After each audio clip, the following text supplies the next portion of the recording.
I love a pastrami sandwich. And if I can only bring myself to love my fellow man as much as I love a pastrami sandwich, I think I'm taking one step in the right direction. I know I'm talking about eating people or anything, but no, I'm not going to rule it out. I'm not making any promises. Hey everybody, how you doing? Welcome to Kooks, Cranks, and Iconoclasts. I'm your host, Mike. And today I am super excited. This is part 2 in a 2-part series covering primarily breakaway civilization and secret space program. I don't know. This is going to be a bit as far as that topic is concerned. I'm just going to be kind of dropping nuggets and hints here and there. It's such a huge thing, and like we got all the way up to about World War II, and that's where we stopped last time. So basically covering World War II, I don't want to get too into it, but we will talk about some of the scientific advancements allegedly made by Nazi scientists, and then we're going to get into paperclip a little bit, and then we're going to get into the Rube space program that we know as NASA, as well as the space race with the commies, and sort of a little bit into today's, where we are today. What with the Elons and the Soros, or whoever it is, all the dickhead millionaires trying to leave the planet and go live in space. Meanwhile, down here on Earth, we still have polio. So we'll get into that. We've also got What's Weird This Week, and also a true crime story at the end. Plus, I'm debuting a brand new segment that I like to call ODDIO, which I spell ODDIO. Thank you. Hold your applause. So yeah, that's going to be a new regular thing. I'm going to play strange or disturbing audio. And of course, we've got the subject of today's show, who's going to lead us into a lot of these topics. It's a lady by the name of Mae Brussell, and I'm surprised she's not more well known in conspiracy circles, because she's the OG, well, I don't want to say queen of conspiracy theory, because most of the stuff she's talked about on her radio show throughout the, I believe, late 60s to late 80s. So she was around for a while. Most of the stuff she talked about was neither conspiracy nor theory. She was a hell of a researcher. She's probably the main reason that we have many of the FOIA requests that, relate to things like MKULTRA today. So yeah, I don't want to give it all away, but she was a badass, and she needs to be recognized for her pioneering place in conspiracy. Well, not just conspiracy culture, but conspiracy radio and broadcasting. So yeah, we're going to be talking about her. She's a watchdog on fascism in America, and that's going to lead us right into our Secrets of the Ghostapo and Astronazis. All right, so we've got a lot of show to cover today. I'm just going to jump right into it with What's Weird This Week.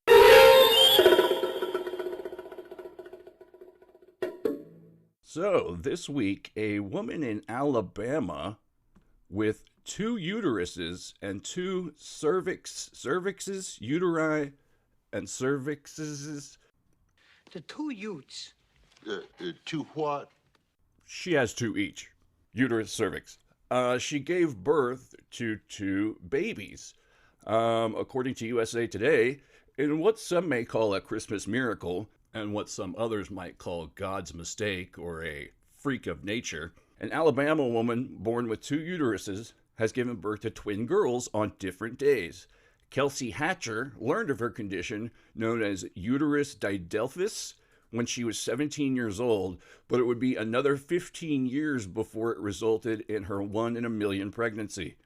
Good on ya, Kelsey Hatcher. Is it fucked up that they put her name out there like that in association with this? I don't know. I just thought of Kelsey Grammer having 2 uteruses and 2 cervixes and giving birth to 2 Nileses. Or maybe Niles and the dog.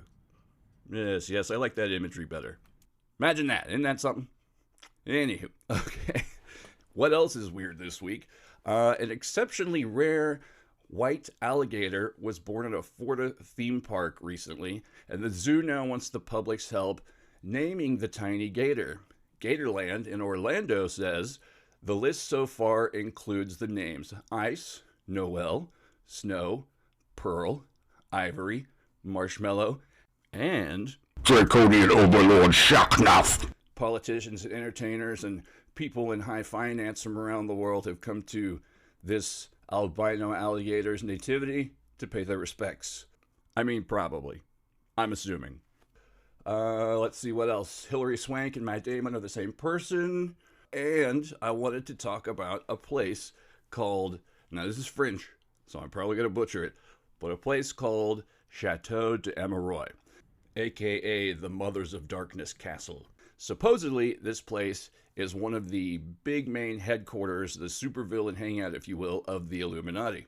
This location is also linked to the extremely infamous Belgian Marc Dutroux case. For those unfamiliar with that story, a man named Marc Dutroux was found to be imprisoning 2 young girls in his makeshift dungeon basement.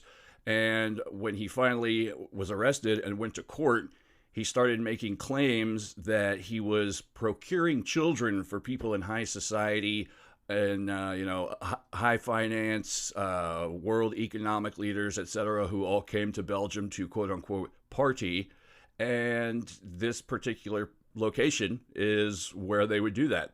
According to this Reddit article I found called Backwoods Creepy Whispers of Chateau d'Emeraude, in the heart of Belgium, a sprawling castle known as Chateau d'Emeraude stood as a silent sentinel.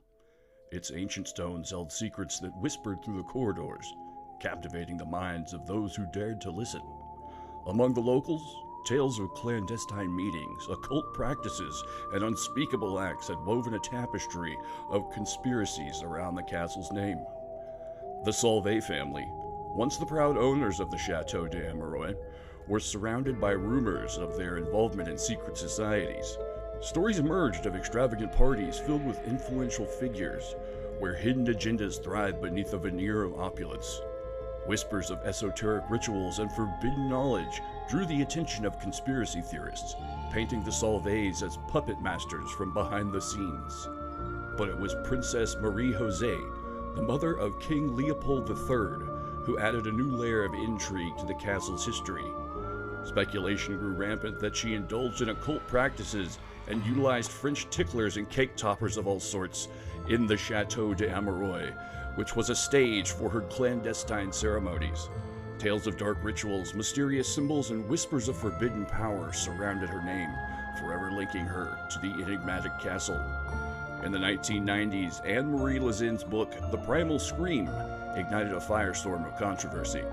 Lazin delved deep into the secrets of the Chateau d'Emeraude, claiming it was a hub for satanic cults and unspeakable acts. She exposed alleged connections between influential individuals and dark forces, painting a horrifying picture of manipulation, mind control, and child sacrifice. Amidst the sensationalism and skepticism, a group of investigators sought to uncover the truth. They delved into historical records, pored over testimonies, and ventured into the labyrinthine depths of the castle. Their findings revealed hidden chambers, symbols etched into walls, and a network of tunnels that suggested a hidden purpose for Chateau d'Emeraude. While the discoveries held weight, concrete evidence eluded the investigators. Skeptics dismissed their claims as mere speculation and the product of overactive imaginations. Despite this, the testimonies continued to surface, stories of individuals haunted by their experiences within the castle, their lives forever altered by what they'd witnessed. Today, the Chateau d'Emeraude stands as a symbol of mystery, its true secrets locked away within its impenetrable walls. It serves as a beacon for conspiracy theorists, drawing them closer to uncovering the truth no matter how elusive it may be. The legends persist, captivating the curious and challenging the skeptic as the shadows of Chateau d'Emeraude continue to cast their spell. Yeah, I thought this was pretty interesting because you never really get the address of the Illuminati, the secret society that's so secret that everyone knows its name. I don't know if this is like the place that they say it is. You gotta put a fucking 24/7 surveillance tail on that bitch and just fucking scope it out. So yeah, I don't know. We have a method. We have the means and the ways. We had the tools, we had the talent. Oh, plus, addendum to last week's show. The Wright brothers flew their first flight in 1903, and I do know that aviation was used quite, widely in World War I. But should these mystery airships be a factual, true and real thing, they could have been used for massive bombing raids, essentially. They held like up to 12-man crews, supposedly, according to most sources, so there's that. The true crime story about Diao I Ching and her body parts being found in multiple locations. I mentioned that many of her body parts were found to be boiled or cooked. And I said to make special note of that because it would come back to my theory later about a medical professional being involved. And I totally forgot to elucidate why I said that. If there were any anesthetic or injectable chemicals of a medicinal or medical nature involved, going through the process of basically boiling and or cooking her body parts would eliminate traces of anything like that. So, yeah. And now, debuting the segment within a segment, it's what I like to call audio.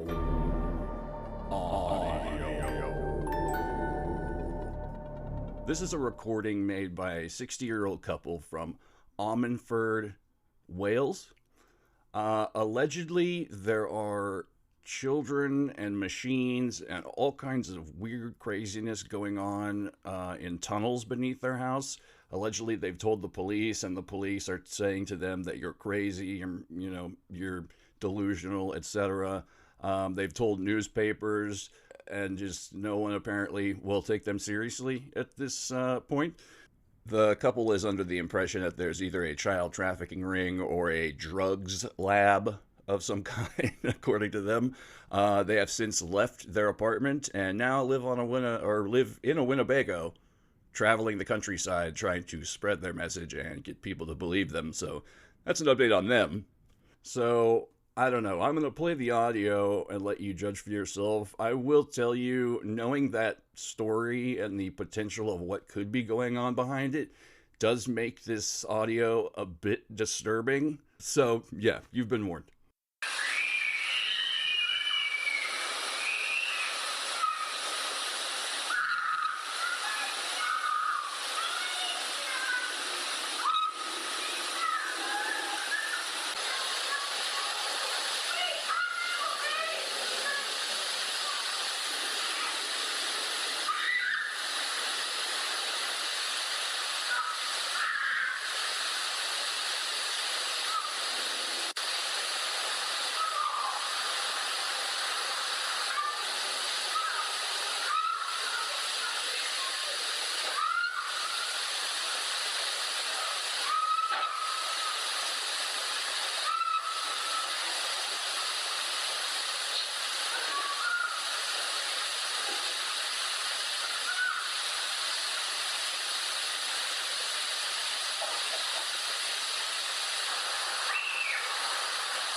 Now, I will add, yes, some of that was a bit rough to listen to, but these people are also surrounded by shops and other apartments.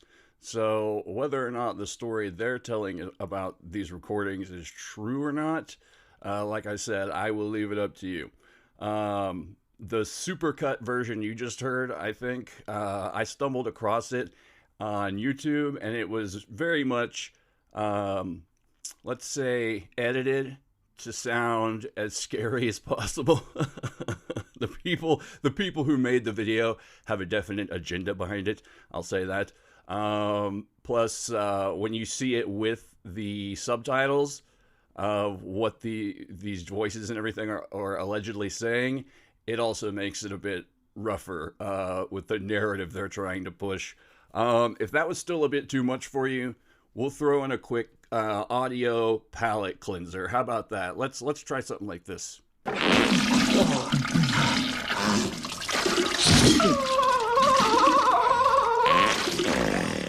Oh, come on. No, not this. Why did I do this? It's still going. My God. Oh, okay. I'm sorry. I apologize, folks, ladies and gentlemen. Let's try something else. That is one big pile of shit. You are correct, sir. Yes! So, yeah, I'm pretty sure you can all tell I'm just having fun with my toys here. Let's move on while I can still get out of this, relatively unscathed. And before we wrap up on What's Weird This Week, I've got one more surprise new segment. This, too, will be a fairly regular thing. There's a series of books called Humanoid Encounters, written by Albert Rosales. There's several volumes that cover all the way back into the BC era into today. It's basically a quick accounting or an encyclopedia of quick accounts of encounters with cryptids, aliens, ultra-terrestrials, whatever you want to call it, but they're all humanoid, which is the unifying theme, hence humanoid encounters. So for our inaugural humanoid encounter, it's going to go a little something like this. Location: Buenos Aires, Argentina. Date: 1985. Nighttime. Residents of the communities of Rafael Calzada, Quilmes, and San Francisco Solano, suburbs of Buenos Aires, reported encountering strange humanoids of feline appearance or in a feline disguise. They were described as being more than 6 feet tall, and it is alleged that they sexually accosted several local women. Over 40 law enforcement agents tried to capture one of the swift, shadowy figures without any success. On one occasion, the police officers converged upon one of the perpetrators in an empty lot, believing it to be hidden behind some shrubbery. When they ran toward it, the figure disappeared. The number of quote-unquote creatures believed to prowl the suburbs was almost 100, and multiple reports were coming in from locations separated by considerable distances. During one incident, 2 men opened fire against a thin, black, hairy silhouette at a distance of 5 meters and saw it fall to the ground following the bullet's impact, only to rise up to its feet once more and run away. Locals also reported an inordinate number of quote-unquote possession events taking place in the community. One night, investigator Gustavo Fernandez was startled to hear a woman companion scream. Barging into the room, he became aware that something had dropped off the roof of the house and onto the ground outside the open bedroom window. A shadowy shape darker than the night sky. Fernandez, a practitioner of the martial arts, thrust himself at the window and rammed his fist at the hairy figure. He felt a repugnant sensation under his left hand. The body of the creature was very cold, colder than its mammalian exterior would suppose, and was soft. The entity turned and ran as the researcher leapt out the window to chase it, but to no avail. So these are all true stories in these humanoid encounters, and this is, I guess, what I'm going to call Cryptid Corner until I think of something better. Yeah, so there you have it, a strange tale about a strange race of feline-type beings. I don't know. There's something about werecats that is extra disturbing to me for some reason. So yeah, that's going to be it for What's Weird this week.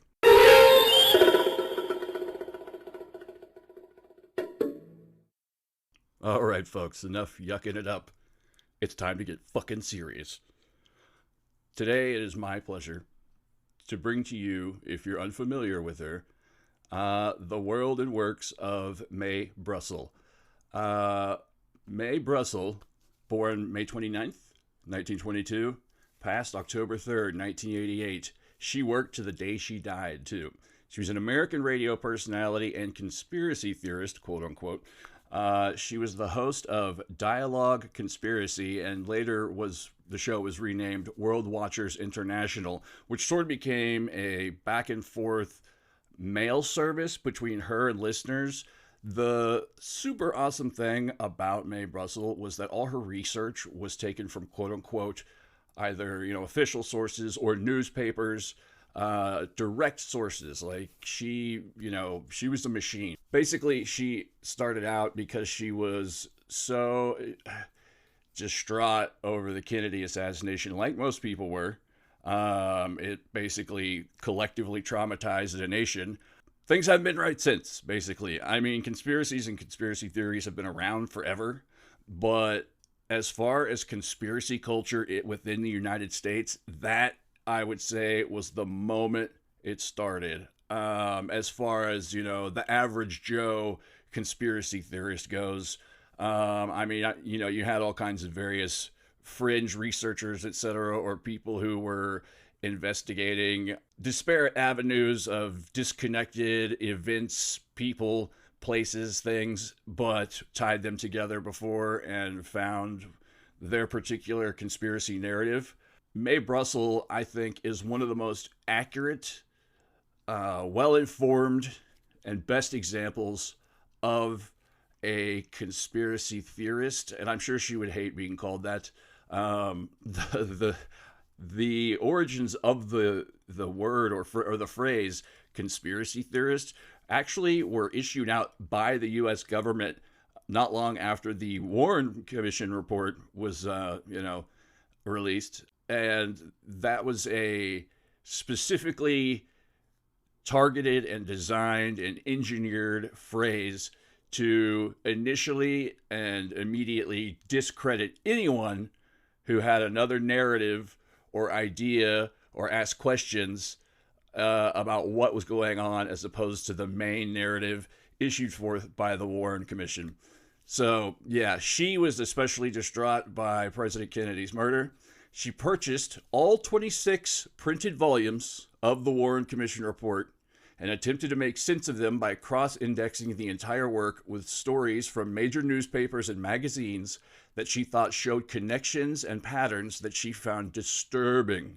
This is indeed a disturbing universe. She's also very good at she did research and study on, let's say, intelligence agencies and propaganda, things like that, and how they work, how they operate, which allowed her to she had a better eye for seeing how things were worded, for how things were sold in the news media, etc. So she's also kind of one of the first media literacy advocates. Her career in radio started in May 1971 as a guest on the independently owned radio station KLRB. She questioned the Warren Commission. She suggested Lee Harvey Oswald might not have been the only person involved in the assassination of the president. She became a weekly guest. Shortly after, she became the host of Dialogue Conspiracy, once again later renamed World Watchers International. And from 1983 to 1988, she hosted the same show on KAZU, a radio station based in Pacific Grove. Additionally, she also wrote articles that were published in The Realist, a magazine published by Paul Krasner, and she allegedly had impressed John Lennon so much that he donated money to Krasner so that he could afford to pay and print Mae Brussell her articles and keep her around, basically. This is a profile of Mae Brussell from the San Francisco Chronicle, January 7th, 1981. There's a quote from Mae Brussell at the very beginning. It says, "I don't want to convince anyone who doesn't believe me. They do their thing, and I do mine. Oh, if only today's conspiracy theorists could live by this maxim." Any hoozle. It goes on to say, "Her thing is a tireless search for names and dates, facts that provide the scaffolding supporting her speculation about how they are all related in some strange but inevitable way. The deaths of the Kennedys, Lee Harvey Oswald, Jack Ruby, Martin Luther King, Jimmy Hoffa, Martha Mitchell, Dag Hammarskjöld, Faye Stinder, George Moscone, even singers like Elvis Presley, Jim Morrison, Mama Cash, Jimi Hendrix, John Lennon, etc. What do these strange cases have to do with the Mafia, the CIA, Alger Hiss, Gary Powers, J. Edgar Hoover, Howard Hughes, Sirhan, Charles Manson, George Wallace, Larry Flint, Patty Hearst, Jim Jones, Nelson Rockefeller, Dan White, Ayatollah Khomeini, David Berkowitz, Mark David Chapman?" Well, that would be murder, blackmail, coups d'etats, coup d'etats. But sure, yeah, that too. Break-ins, payoffs, cover-ups, media manipulation, mind control, psychic surgery, drugging, hypnosis, gene splicing, eugenics, activities whose ultimate aim is what? Brussell has spent 20 years finding connections and meditating on implications.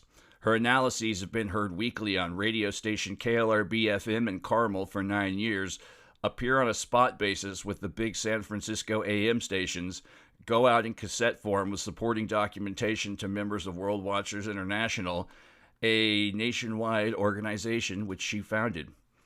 Her home in the hills above Carmel Valley is awash in thousands of books and documents.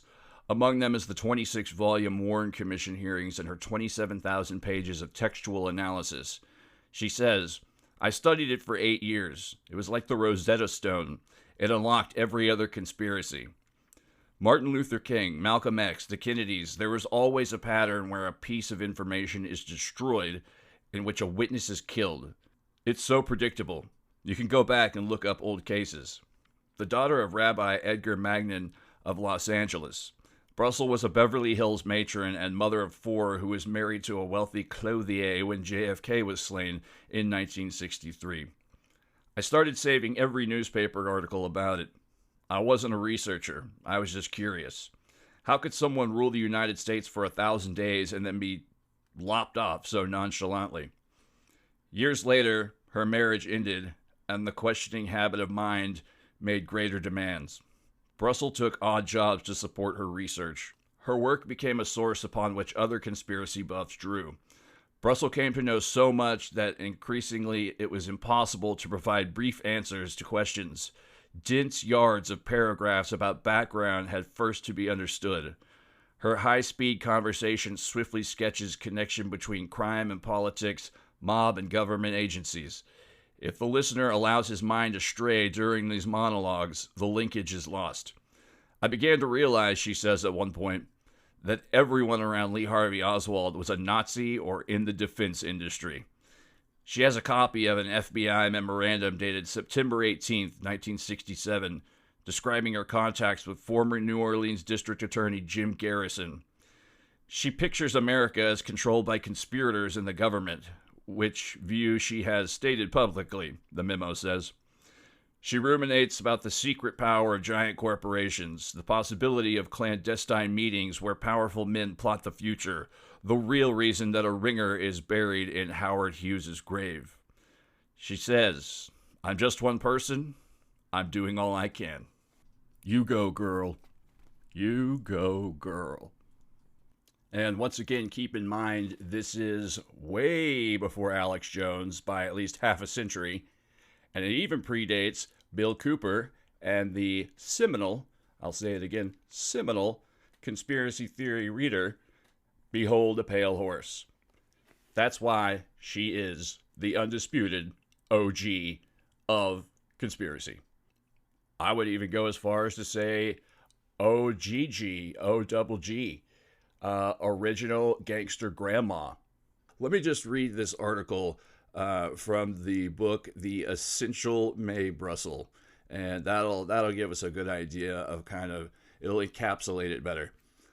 And if you're not familiar with Mae Brussell, I would highly recommend getting the book The Essential Mae Brussell by Adam Parfrey and Alex Constantine. Feral House, they did Lords of Chaos. They're an awesome book publisher.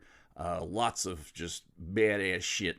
So, Like the kid, here go. Mae was disturbed by the contradictory information and unreported realities she discovered in the volumes of the Warren Commission. As a result, she started subscribing to many major newspapers and magazines, whose stories she filed and organized, uncovering disquieting connections and patterns behind government and corporate malfeasance. Throughout the 70s and 80s, Mae reported in radio programs primarily about the horrors infecting American culture. Mae's work was followed by a number of devoted listeners who were known as Brussels sprouts, who often expanded upon the conspiracy theories within their research. The introduction to The Essential Mae Brussell, I also want to read this because it gives you a good basic foundational understanding, but the book goes into the theories that she expounded upon specifically, such as Project Paperclip, Nazis being, funneled into our intelligence agencies and NASA, etc., how that is connected to the Kennedy assassination, how that is connected to brainwashing of criminals and quote-unquote counterculture figures, basically the wholesale creation of quote-unquote serial killers, as we call them today, out of whole cloth in order to, multiple reasons. We'll get into that. But same with cults. She knew Jonestown was going to end bad before it happened. She knew Operation Chaos behind Charles Manson and Jolyon West before a lot of this stuff was really before the book Operation Chaos came out. That's for certain, and that is a well researched, well done book as well. But yeah, I'm going to read this. It's the introduction to the mind of Mae Brussell. Is the queen of conspiracy going to break the JFK case wide open, or is she just a paranoid housewife who likes to clip newspapers? By the aforementioned Paul Krasner earlier from his magazine The Realist. Here goes. There she is, the bionic researcher. Every day she feeds herself 10 newspapers from around the country. This diet is supplemented with items sent to her by a network of conspiracy students, whom she called Brussels sprouts. She also consumes magazines, underground papers, unpublished manuscripts, court affidavits, documents from the National Archives, FBI and CIA materials obtained through the Freedom of Information Act, and hundreds of books on espionage and assassination. About 80% of all CIA intelligence information comes from printed news, she says, so I'm doing what they are doing, but I'm using all the material. Each Sunday, she sorts out the week's clippings into various categories as though she were conducting a symphony of horror. Yet she is cheerful. She almost always is in counterpoint to the rhythms of hypocrisy, for while there are those who try to discredit her by saying she's crazy, Mae Brussell remains high on her responsibility. Mae has been our nation's #1 self-appointed conspiracy freak since the day Jack Ruby shot Lee Harvey Oswald. She has written hundreds of articles detailing the unpleasant connections between what most people consider diverse chapters in American history, like Oswald and Francis Gary Powers, the Kennedy murders, and Watergate. For the past 7 years, the housewife-turned-crusader has shocked and dismayed listeners of her syndicated radio program Dialogue Conspiracy on KLRB-FM out of Carmel, California, uncovering choice tidbits about everything from Chappaquiddick to Chowchilla. She unabashedly calls herself the country's best researcher. It would be difficult to question that she knows as much as anyone about people involved in, quote-unquote, the assassinations. The Queen of Conspiracy is currently writing 5 separate books on what happened that day in Dallas, all of which she claims contain entirely new material. Collectively, these books will finally answer the question, who killed JFK? Side note from the future, I don't think she ever got to publish any of her books. But The Essential Mae Brussell comes about just as close. At 54, she is plump and energetic. She wears long peasant dresses patchworked with philosophical tidbits, and her favorite adjective is cute. Occasionally, she slurs her words. Information overload. I get that. But her eyes seem to reveal the deep sense of compassion permeating every fact she shares. One senses a touch of appropriate incongruity about this white, upper-middle-class, twice-divorced mother of a talented brood who is knitting a sleeve while calmly discerning the architecture of a police state in progress.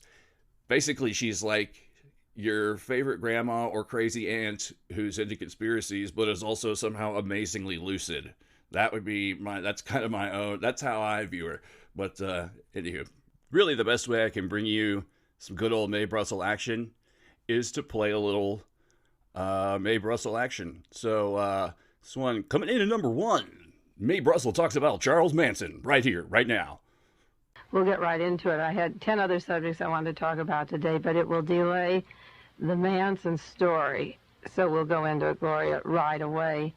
Because in this world, in this strange world of covert overthrow of the governments and clandestine armies and secret operations, the problem we're facing is that you're working with 2 realities. You're working with what we assumed is the real way to function and move.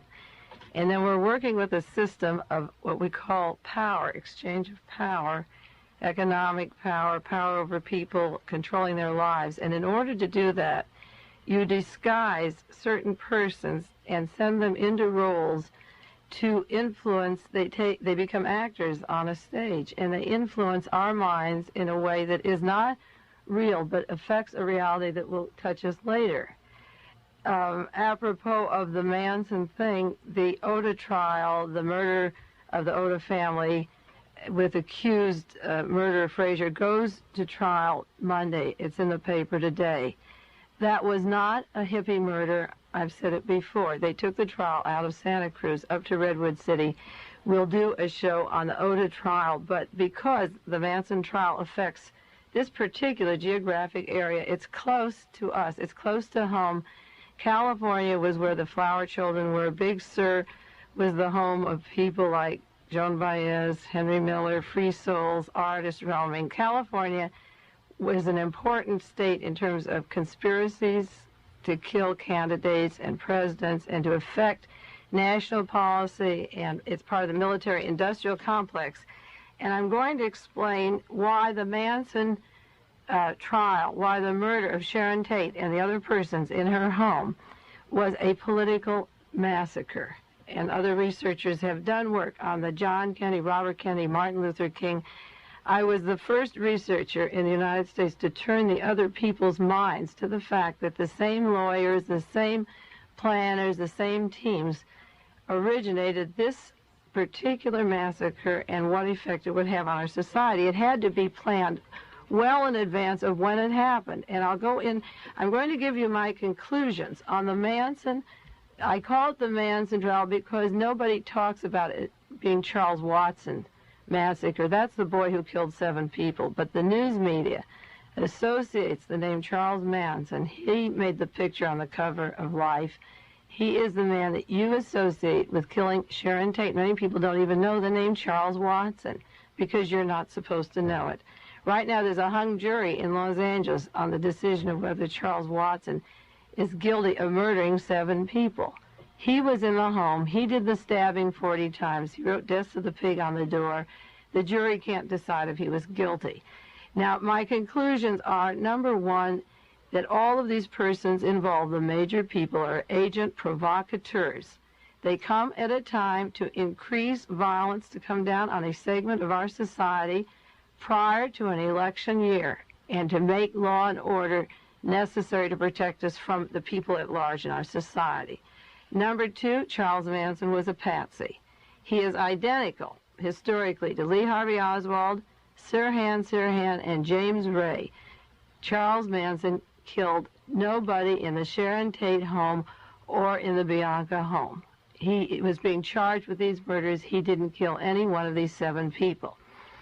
He was used. He was a person who had been in jail 22 of his 32 years of life. He was the product of our penal system. He was not a hippie or part of the youth culture. They bought him a guitar, let his hair grow, and put a leather jacket on him, gave him money, gave him a bus and credit cards, and told him to do his thing. It was like James Ray was in a part of our penal system. He was in Missouri in a jail, and he was met with certain persons, and the next day he was out, and there was $20,000, $30,000 of money spent, and he traveled continents and everywhere, and he was to be used at a certain time and place. Charles Manson was identical to James Ray as a product of our penal system. He was used by the news media to slam down on the hippies. We could do 1 hour on the news control of how your brain is shaped to believe that Charles Manson made a robot out of a nice white Christian boy from Texas, this terrible kind of a criminal mind. He was used. And now I'm going into my background on these opinions because they may be startling. People who think they're knowledgeable on our economy or on the other assassinations, who never believe the Warren report, throw up their hands. I spoke to somebody just this morning before I came in the studio and said I was doing a story on Manson. And this particular person, educated, informed, said, that's something I'm not interested in Manson. I never would think about that particular human being. And people turn off on the Manson. But this is the way mine line was. So there you have it, folks. That's a pretty good introduction on her. Oh man, she is good at encapsulating the overall arching conspiracy. Like I said, she starts with paperclip. She traces these Nazis who were brought into the United States space, aerospace, defense departments, who went into private businesses, started defense companies. Let's see who else went into MKUltra. We didn't just take rocket scientists. We took psychiatrists and psychologists and neurochemists, all kinds of doctors, quote unquote, masters and specialists in aeronautical or aerospace medicine, which is a whole thing. We'll kind of get into it a bit here. Whole new field of study, essentially. Aerospace medicine. Good God, it's horrific. You could trace that directly back to the concentration camps, what they were doing. Can a human being survive in a vacuum, a high pressure hyperbaric chamber? Can a human being survive extreme cold temperatures, etc.? Fucking just horrible things like that being done in the name of quote unquote science or quote unquote medicine. She traces these Nazis not only into the defense and aerospace industry, which is just rife with Nazis or Nazi adjacent figures, but also into MKUltra. And as she was just speaking about in this last clip that I included, she was one of the first people to kind of see that serial killers and terrorists and cult leaders, especially if the cult does something like commit mass suicide or quote unquote mass suicide, is in the example of Jonestown. In the example of Jonestown, these are all basically, mind games being played.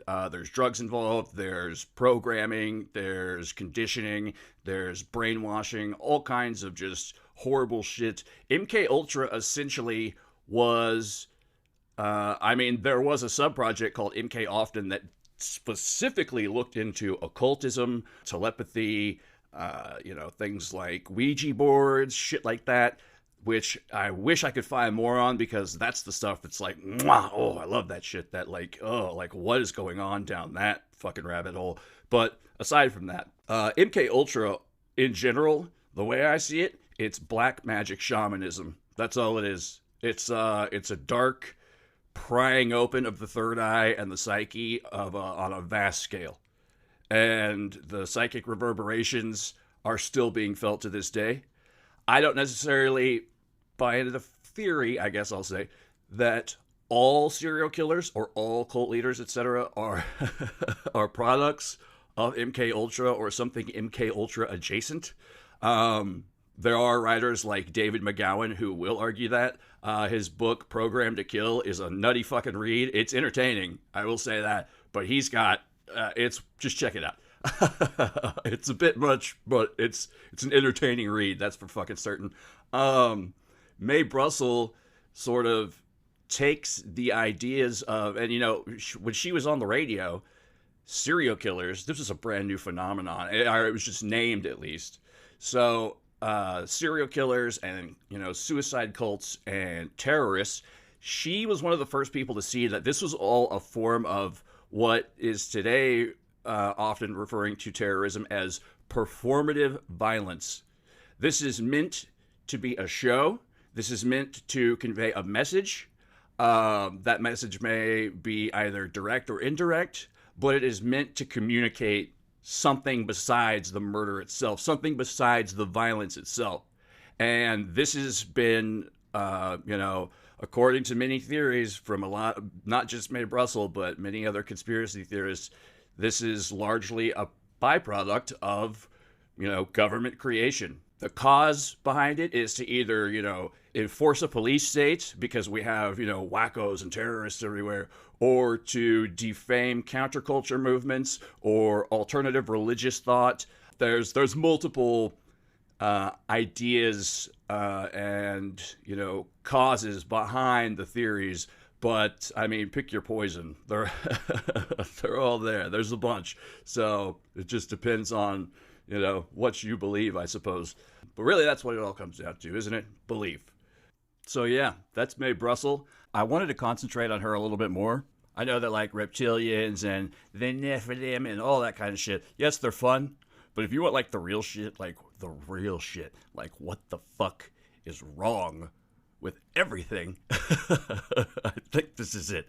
This is all within the realm of possibility. And sure, I mean, maybe Nephilim, sure, whatever. I don't know, all that shit, whatever. It could be real. Maybe not. I don't know. I'm not ruling it out. But I think this is the most cogent, well put together, well researched, most likely what the fuck is really going on conspiracy theory, quote unquote, if you can even call it that. I thought about reading a list of paperclip Nazis. It's not a complete list because it doesn't have all the spies who came in with the Gillen org, but you're not going to find that anywhere, I don't think. Not for many years. Maybe it'll be declassified one day, who knows. But just go to Project Paperclip on Wikipedia and you'll find a comprehensive list, and just look at how many of those guys got into aerospace and or the defense industry. And that's just the rocket scientists, quote unquote. Who knows where they funneled these other fucking mad scientists other than MKUltra. So, it is a maze with a minotaur. That's for fucking certain. So, yeah. Everyone do yourself a favor. Go check out some Mae Brussell. She's also a damn good lead-in to the Nazi shit we're going to talk about.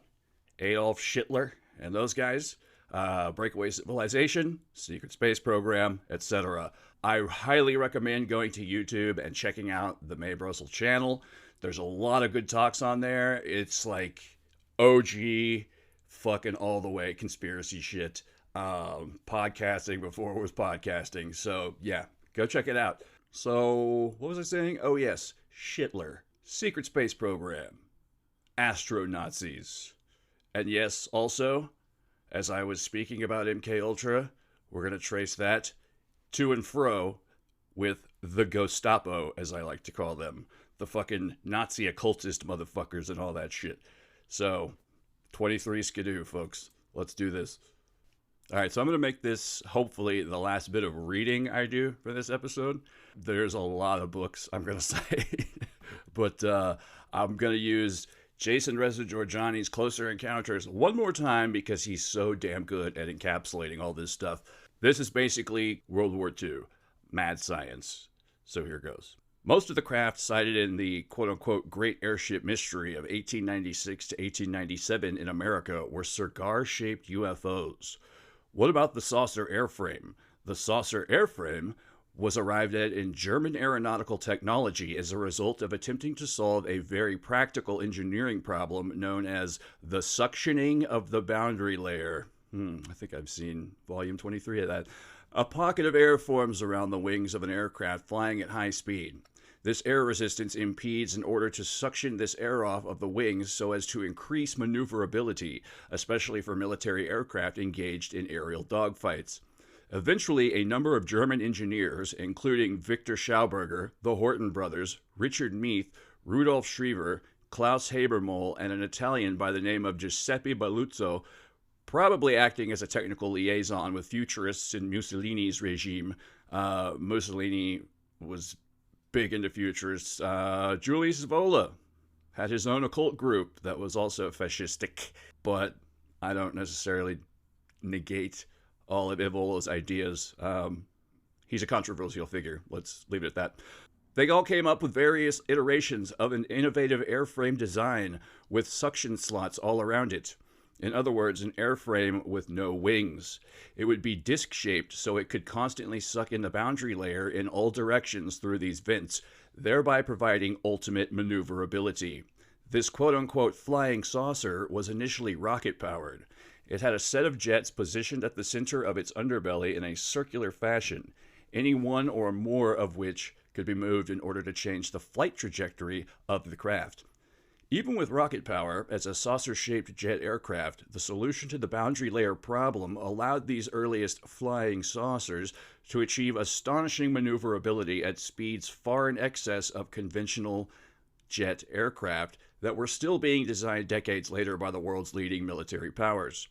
This jet power was ultimately replaced by something else, a bell-shaped power and propulsion source that, to what we can deduce based on Delschau's descriptions, was the Model T for something perfected by the SS. The official name of this endeavor was Project Kronos. This is an obvious reference to the Lord of Time in classical Greek mythology, who is known as Saturn by the Romans and Zervan by the Persians. Kronos was a research and development project based in the outskirts of Prague in Nazi-occupied Czechoslovakia, run by Hans Kammler, a man who, strangely enough, didn't like quote-unquote Einsteinian Jew physics, so he created his own weird Nazi physics based on, like, scalar energy and shit. That's a whole side thing. Also, he mysteriously disappeared and no one knows what fucking happened to him. Just throwing that out there. Anyways, back to the closer encounters. Nick Cook, a prominent British aerospace journalist, has presented his research into this project in his book, The Hunt for Zero Point. One of the most striking aspects of Cook's study of the subject is that he looked into the potential for this power source to be weaponized. Cook was told by Hal Puthoff of, remote viewing fame, SRI, things like that, if anyone's not familiar with Dr. Puthoff, a physicist who worked for Naval Intelligence, the NSA, and the CIA, and who runs the Institute of Advanced Study, that if ZPE, zero-point energy, were achieved, an amount of energy equivalent to the volume of a coffee cup could be detonated with a force that would evaporate all of Earth's oceans. Jesus. Joseph Farrell, awesome researcher. He's done a lot of books on Nazi mad science, too, so if that's your bag, I would definitely check some of his books out. Joseph Farrell has done even more extensive research on the Nazi Bell and the political organization that survived the end of the Second World War and continued this trajectory of technological development in Argentina and potentially elsewhere, perhaps even Antarctica. The bell-shaped device was about 9 to 12 feet tall. It had 2 counter-rotating drums inside of it, filled with a mercury-thorium isotope with a constant power supply of alternating current and intermittent shocks of direct current electricity. Just the way that certain isotopes of uranium and plutonium can yield a nuclear fission or fusion reaction, when this particular isotope of mercury-thorium was subjected to certain electromagnetic stresses and repeatedly shocked, it would open up a supermassive vortex that distorts the space-time continuum around the bell, aka Diglaka, which I'm sure most people have heard of. Plant and other organic material was placed around the bell, and after the machine was turned off, the scientists saw that these plants and other organisms experienced cellular degeneration. They decayed rapidly and essentially collapsed from within. It was suggested that this was due to some kind of spatio-temporal disruption on a cellular level.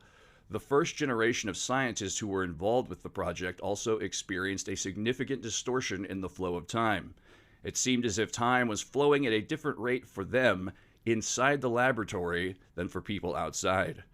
A number of the first generation of scientists working on this project had organ failure and died. Fuck them, Nazis, whatever. Later, they took a more careful precaution to protect the scientists from the effects of the bell. The SS scientists also brought concentration camp inmates within the bell enclosure and studied the effects of this on the human organism more directly. Ugh. Sometime in early 1945, this saucer project was fused with Project Kronos. The rockets, powered by a jet engine, were removed from the saucer airframe and replaced by a bell placed inside of a radiation shielding containment structure at the core of the disc-shaped airframe. It is the flight of this prototype of this craft that Otto Skorzeny witnessed in February of 1945, and that he was responsible for launching from Spain into the airspace over America in the summer of 1947. You all know what happened in the summer of 1947, right? In America? 1947 is a weird fucking year for all kinds of reasons. Anyways, the flying saucer flap, quote unquote, of 1947 was the catalyst for the passing of the National Security Act of 1947. This wave of UFOs is ultimately what allowed the National Security Act to be passed and the constitutional structure of the United States to be fundamentally compromised. The first sightings of flying saucers in 1947 were not immediately interpreted as quote-unquote alien craft, at least not by American military intelligence analysts. Rather, the original and unaltered versions of the Twining and Shulgin memoranda very clearly demonstrate that the initial suspect was a group of fugitive Nazi German scientists operating from, quote-unquote, somewhere. How incredibly vague. An October 28, 1947 memorandum written by Brigadier General George F. Shulgin, Chief of Air Intelligence for the U.S. Air Force, in response to a memorandum written to him by General Nathan Twining, was later forged and leaked to UFO researchers. Once the original was finally obtained and the two documents compared, key lines were found to have been replaced so as to suggest that the discs, quote-unquote, or flying saucers, were of extraterrestrial origin rather than of German origin. The forgery was done by experts, probably from within the government. The German hypothesis, entertained by Shulgin and Twining, was based on their knowledge of advanced engineering projects in the Reich, as well as numerous encounters that U.S. Army Air Force pilots had with quote-unquote Foo Fighters or quote-unquote fireballs that dramatically outperformed them and disoriented them in the sky over Nazi-occupied territory from 1943 to 1945. Sightings of sleek and silent cigar-shaped ghost rockets, quote-unquote, in the area from Spain to Scandinavia in 1946 had also fueled this speculation. Even certain media outlets in 1947 forwarded a terrestrial hypothesis for the origin of the saucers. There were reports about General Franco, the leader of the only fascist regime in Europe to survive the end of the war, launching quote-unquote saucer-shaped rockets from Spain over the Atlantic Ocean into the airspace of the United States. Note that Spain is the mother country of Spanish-speaking Argentina, the place where the majority of SS men and material, including Project Kronos, had been relocated in 1945 under the protection of another Spanish fascist, President Juan Perón. Don't cry for me, Argentina. Further developments and technology took place in Argentina from 1946 through 1951 under the guise of a fusion energy project run by Dr. Ronald Richter, until the international scientific community checked Richter's claims regarding quote-unquote fusion, and Juan Perón realized that he had been conned into supporting Nazi work on some other high-energy project that the German immigrants had no intention of sharing with Argentina. At that point, the project was probably relocated to Antarctica for reasons that will be discussed below. I'm not going to get too in the weeds on that. Just look up Operation High Jump and Admiral Byrd, Or you can go back to our Hollow Earth episode, which I believe is focused on Richard Shaver of the old episodes. Otto Skorzeny, who died in 1975, the chief of special operations, or Sonderkommando, and master of worldview warfare, or what the Germans called Weltanschauungskrieg, basically the precursor to psyops. I mean, psyops have been around forever, psychological warfare, but this is the modern take on it. In the SS, the man who Hitler sent to extract Benito Mussolini from an Allied prison on the island of Ponza was there on the Spanish coast directing the launch of these saucers, with Franco observing in person. Skorzeny had witnessed the flight of a Bell-powered flying saucer in the facility outside Prague in late 1944. Being a mastermind of psychological warfare, Skorzeny was possessed by the idea of using this weapon in a psyop against the United States. The hysteria over flying saucers at high levels in the United States government, particularly within the military, which then led to an undemocratic ceding of power to the military-industrial complex, was a way to ensnare America after having already inserted all of these high-ranking Nazis into the foundational level of the national security state, the DIA, the CIA, the NSA, a whole alphabet soup that goes on and on, that the saucer craze would help to institutionalize. The term National Security Agency and Central Intelligence Agency are both based on the Nazi German Reichssicherheitshauptamt. Wait, no. God damn it. Reichssicherheitshauptamt. Reichssicherheitshauptamt. In other words, we are dealing with a kind of Hydra whose heads are attacking America from at least two directions, both from the inside through the Nazis that have been imported by Project Paperclip, and from the outside through an apparent quote-unquote alien threat, the end result of which was the creation of a super-classified, deeply underground military-industrial intelligence apparatus, which eventually yields a breakaway civilization motivated by a fascist ethos, and one that is in no way under the democratic control of the elected representatives of the United States government. Skorzeny's psyop saucers contained children from concentration camps who were afflicted with progeria and other syndromes, and who, in addition to the deformities attendant to these diseases, were surgically altered to look like quote-unquote aliens. Crashing them in the territory of the United States served two purposes. Uno, it would panic the top brass in America to institutionalizing the national security state, which they did do by the end of 1947, and two, the crash technology would be delivered right into the hands of Nazi German scientists that the CIA and the Gehlen Org had pre-positioned in Operation Paperclip as the only men in this nascent national security state capable of ostensibly quote-unquote reverse engineering the technology that was putatively extraterrestrial, but that their colleagues in Spain and Argentina were in fact continuing to develop. The right hand of the Fourth Reich was giving its left hand gifts, without the body of America ever realizing whose will was really controlling what its hands were doing. God damn, I'm going crazy from the truth. I said I wasn't going to read that much more, but that's a lie, because I've got something here on psychological warfare that I also want to throw in. I'm going to do my very best to summarize most of it and just kind of condense it down, because I'm already at an hour, and I just have to get this in. So, in relation to the earlier mentions of serial killers as pre-programmed assassins and or the rogue products of MKULTRA, violent offenders throughout numerous prisons and mental health facilities were being given LSD or subjected to strange brainwashing techniques. These experiments did not make them groovy in any way, quite the opposite actually. Peter Levenda, the awesome author of the Sinister Forces book trilogy, which I highly recommend everybody get. It is just utterly mind-blowing series of books.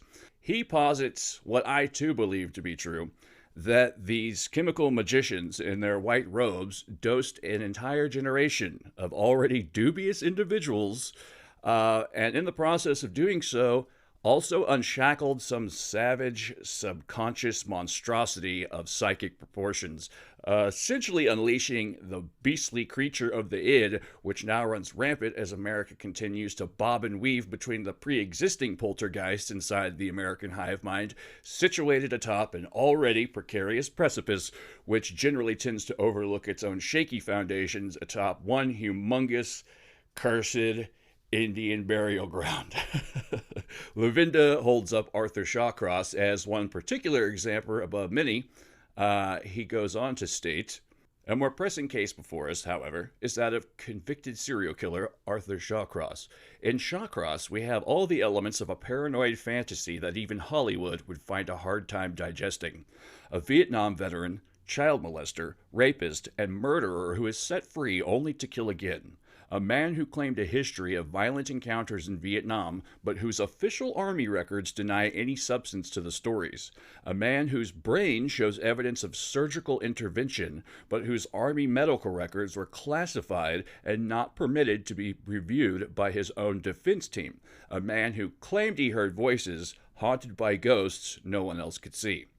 A common defense for serial murder, entertained if not actually implemented at trial, is the insanity plea.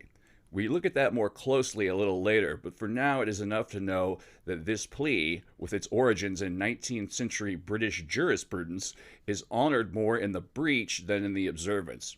The insanity plea is rarely used, not quite so often as Hollywood have us believe, but it is a tantalizing plea nevertheless. Society seems to realize that there exists in this world quote-unquote involuntary killers, the men and women who sometimes driven to kill by uncontrollable impulses, a man or woman who is not whole or not wholly human, a man or woman who cannot be held accountable for their crimes.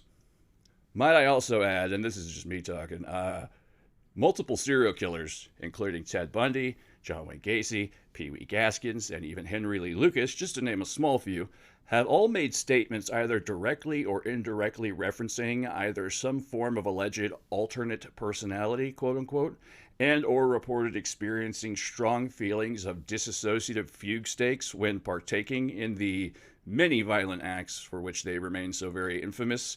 Once again, I will say, this somewhat stretches the limits of credulity, but nevertheless is an interesting side note. Also, by the way, did you know that J.D. Salinger, author of the seemingly popular with every assassin ever novel, Catcher in the Rye, was an allied interrogator of Nazi war criminals? So, food for thought if you're feeling peckish. Lavinda also has a really very interesting aside about Andrea Puharich and the Nine supposedly being aliens who are passing themselves off as the major 9 Egyptian gods, one of whom is Set. And around this time, when you have these people that are known as the 9 contacting these 9 Egyptian gods in outer space, it's around this time that you also have the foundation of the Temple of Set, as well as various other quote-unquote satanic groups, like the Manson family, quote-unquote satanic, Process Church of the Final Judgment, and so on and so forth, Son of Sam, things like that, revolving around the sacrifice of dogs, and the dog and the cynocephalus being the symbol of Set, as well as his relation to the dog star. Jeffrey Dahmer also doing horrible things to dogs. It's a crazy book. Get it. It is full of just awesome knowledge for your brain that will blow your mind. I promise.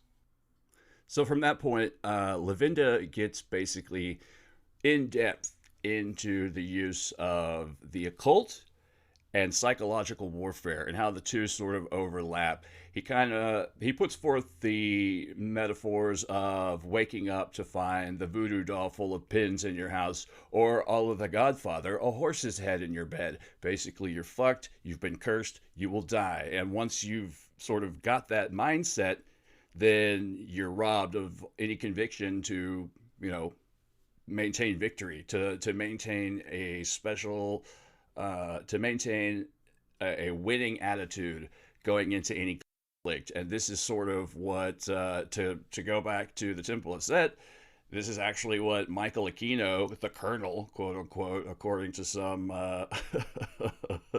that was what he was called according to some satanic panic literature.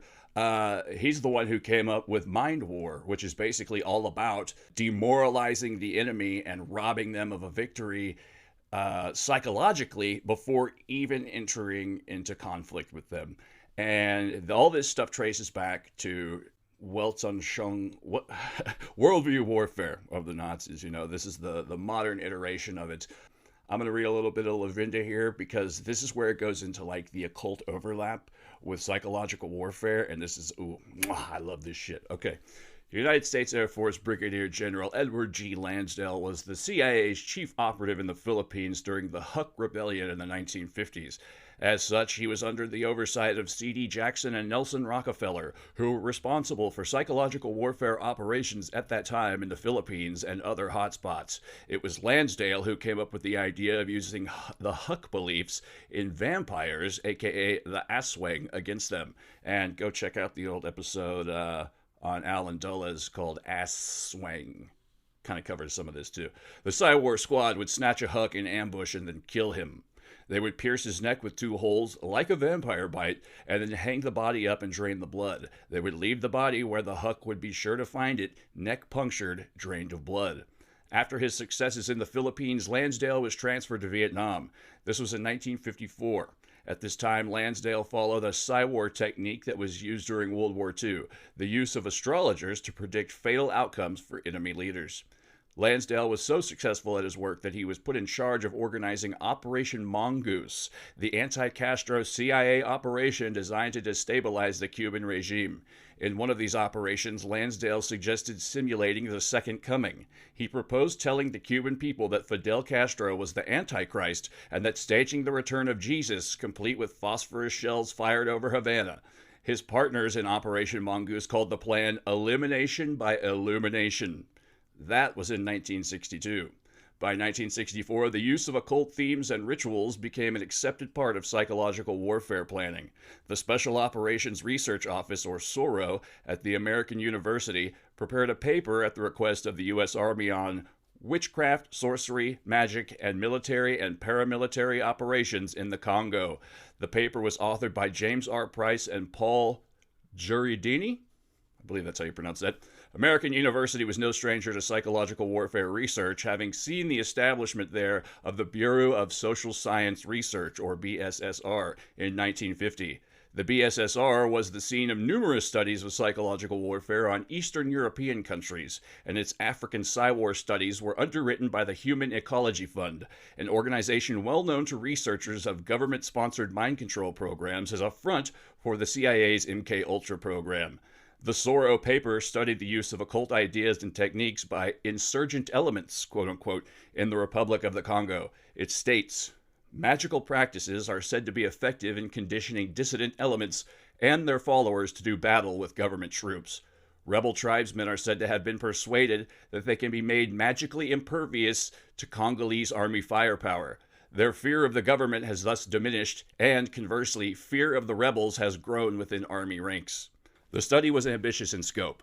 Like a good Psywar study, it recommended that today's insurgency situation should not be studied in a vacuum, but should be considered as part of a continuum stemming from the pre-independence Belgian administration, the impact of Western culture upon African tribal systems, the circumstances of the birth of the Congo Republic, and the nature of the struggle for power within the Congo since 1960. The administration of Premier Patrice Lumumba was examined, and the study revealed that his followers set up a political machine that incorporated African tribal culture, including manifestations of belief in magic and witchcraft. So this is the 60s we're talking about. So who knows? If you just take a look at some of the stuff I just mentioned about, the Manson family, the Temple of Set, Son of Sam, all kinds of various other spooky-ooky dipshit serial killers who use Satanism and occult imagery. He goes on to include a portion of the reports from the PSYOPs department. It says here, the Army PSYOPs personnel used this fear as a weapon in their spooky arsenal. The paper says, on May 10th, 1967, the Joint United States Public Affairs Office, or JUSPAO, JUSPAO, Saigon, issued their policy number 36, the use of superstitions and psychological operations in Vietnam. It is a short document, no more than 4 pages, and begins. In accordance with U.S. mission directives, this is mission psychological policy and guidance and is to be implemented as pertinent by all U.S. elements in Vietnam. The document goes on to say, a strong superstition or a deeply held belief shared by a substantial number of the enemy target audience can be used as a psychological weapon because it permits, with some degree of probability, the prediction of individual or group behavior under a given set of conditions.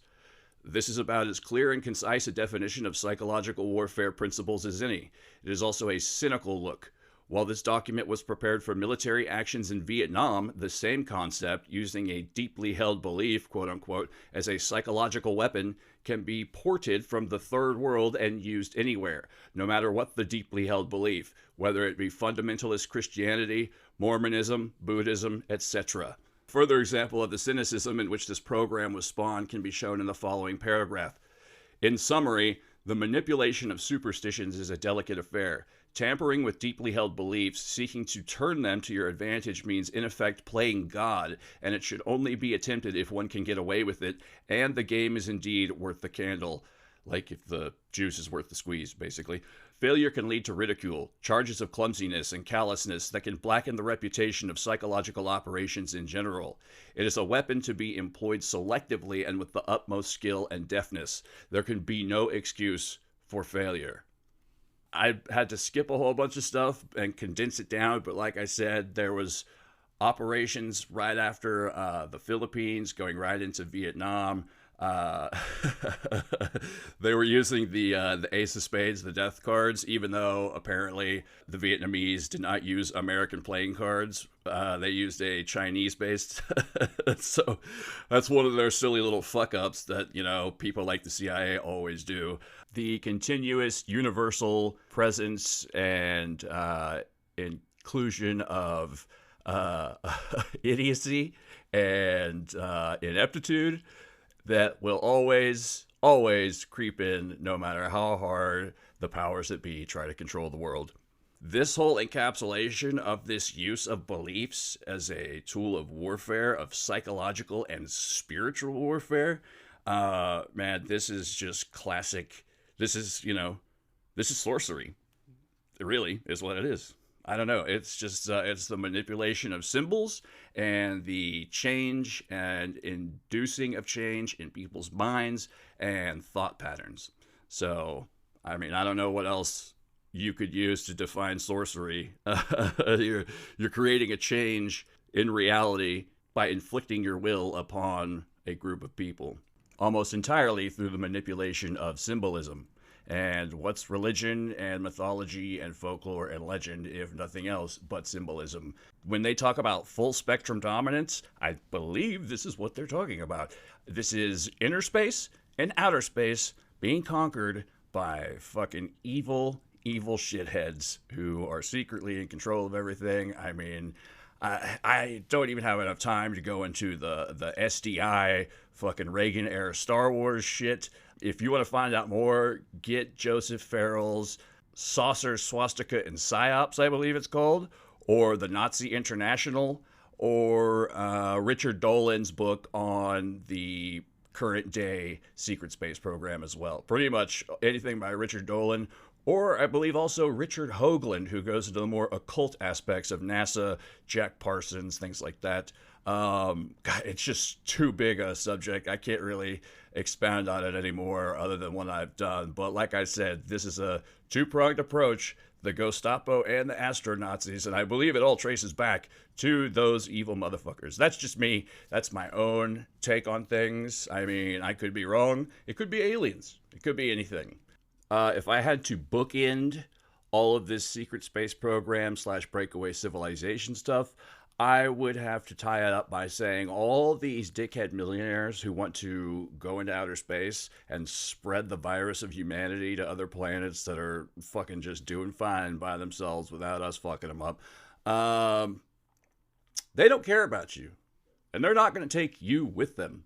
All these people are saying in their efforts to leave the planet, is that I would rather go into the infinite void of blackness and nothingness than try to help out the planet Earth or fix or solve the problems here. That's all that is. So, fuck them all. Leave. Please leave. Get out of here. I don't know. That's my Jerry Springer final thought on it. That's why I sort of stick to the weirdly agnostic Robert Anton Wilson maybe logic. Only the madman is certain, they say. And that's why most people are so fucking insufferable who are in conspiracy culture, because they are absolutely fucking 100% certain that their take on things is what is actually happening. I'm just throwing this out there. You can take it or leave it.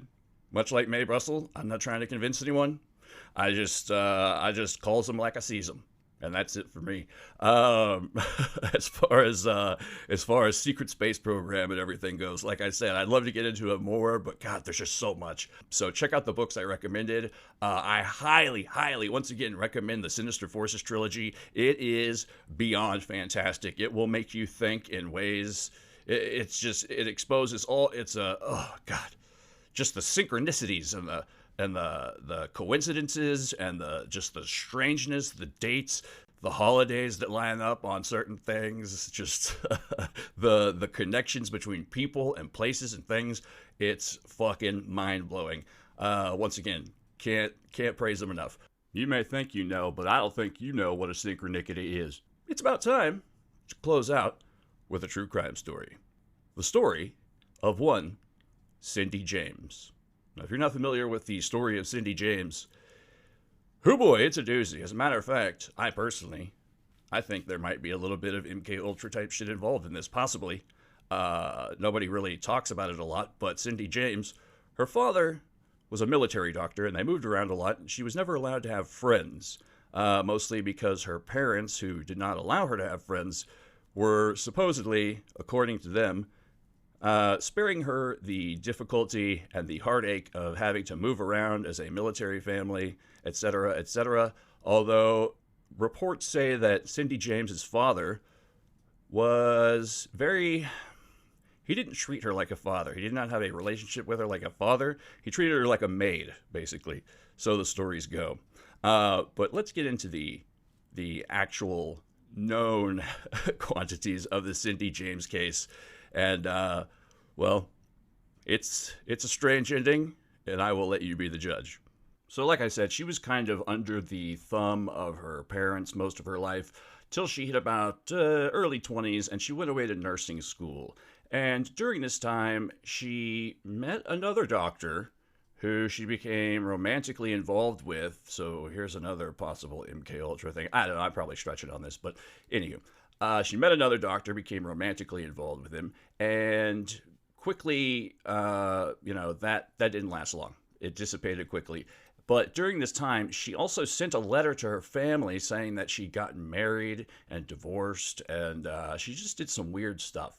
So there's that to contend with.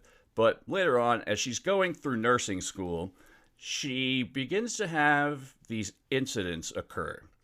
She is being stalked for all intents and purposes. She is receiving various letters, the kind made from like cutout magazine letters, exactly those types. She is getting strange and threatening and rude phone calls, such as this one.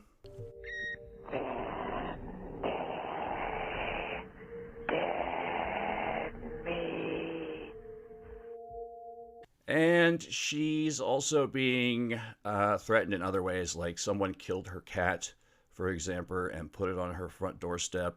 This got to such a point that even her house was set on fire at one point. She'd have people over and the phone would ring. There were people who said that they heard, people lurking about her house. There were incidents in which she would be found wandering away from her house, miles away, in some kind of a stupor. They found her once on the side of the highway in a ditch with needle marks on her arms and a head full of what was likely morphine and a black stocking tied around her throat.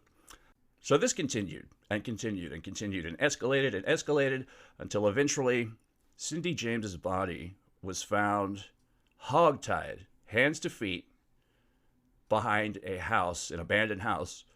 Once again, needle puncture marks, and the police ruled it a suicide.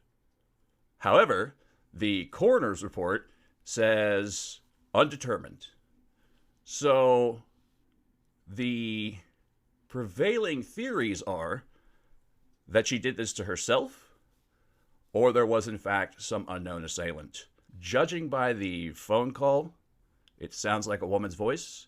Some people thought she maybe had a secret lesbian lover. That's a bit of a stretch, I think. I don't know. It's a weird one. I highly recommend you look into the case, because there are certain things that add up in the she did it to herself column, and there are certain things that add up in the there has to be another person involved in this column.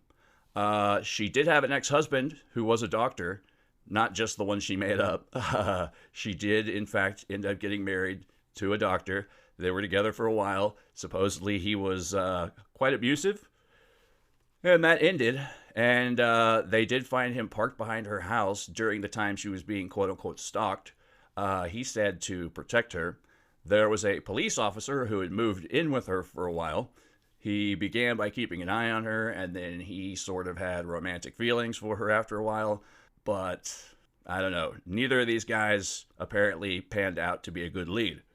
So, once again, we're left with the question, is she doing this to herself?